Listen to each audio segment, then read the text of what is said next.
తెలుగు వారి number 1 choice Telugu matrimony. Phone tapping పై బండి సంజయ్ సంచలన వ్యాఖ్యలు చేశారు. ప్రభాకర్ రావు, రాధాకిషన్ రావులు చాలా మందిని వేధించారు. ఫోన్ ట్యాప్ చేసి చాలా కుటుంబాల ఉసురు పోసుకున్నారంటున్నారు బండి సంజయ్. అందుకే ఫోన్ ట్యాపింగ్ కేసుని సిబిఐకి అప్పగించాలని డిమాండ్ చేస్తున్నారు. రాధాకిషన్ రావు స్టేట్మెంట్లో కేసీఆర్ పేరు చెప్పారు. మరి కేసీఆర్కు నోటీసులు ఇచ్చి ఎందుకు విచారించడం లేదు అని అడుగుతున్నారు.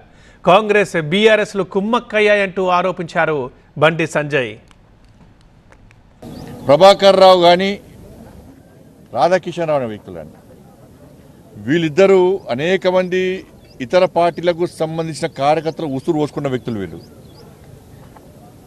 ఇవాళ ఇతర పార్టీ నాయకుల ఫోన్ ట్యాపింగ్ కాదు, బీఆర్ఎస్ పార్టీ నాయకుల ఫోన్ ట్యాపింగ్ కూడా చేసారు. భార్య భర్తలుంటే ఫోన్ వినడమే, కొడుకు తల్లింటే ఫోన్ వినడమే, జడ్జిల ఫోన్లు కూడా ఫోన్ ట్యాప్ చేసారు. జడ్జిలు కూడా కాబట్టి జడ్జిలు కూడా ఫోన్ ట్యాప్ చేసారు. కాబట్టి దీన్ని సిబిఐకి ఇవ్వాల్సిన బాధ్యత రాష్ట్ర ప్రభుత్వం మీద ఉంది.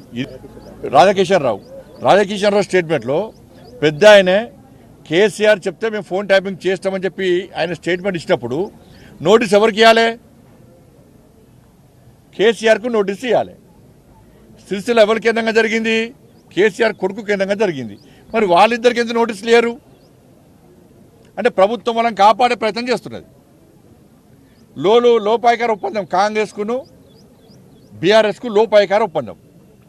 ఇవాళ క్లియర్గా రాధాకిషన్ రావు వ్యక్తి స్టేట్మెంట్ ఇచ్చినప్పుడు ఇప్పుడు అదే అధికారుల వంగుల్లో మా బండి సంజయ్ ఫోన్ ట్యాపింగ్ చేసినాము, ఫలానా వ్యక్తులది ఫోన్ ట్యాపింగ్ చేసినామని చెప్పి ఇచ్చినప్పుడు, మాకు నోటీస్ ఇచ్చినప్పుడు దీనికి కారకులైనటువంటి వ్యక్తులు కేసీఆర్ అని చెప్పినప్పుడు కేసీఆర్కు ప్రభుత్వం నోటీస్ చేయడానికి ఎందుకు వెనుకడుగు చేస్తున్నది? సిరిసిల్ల కేంద్రంగా ఫోన్ ట్యాపింగ్ చేసినప్పుడు కేసీఆర్ కొడుకు నోటీస్ ఇవ్వడానికి ఎందుకు వెనుకడుగు చేస్తున్నది?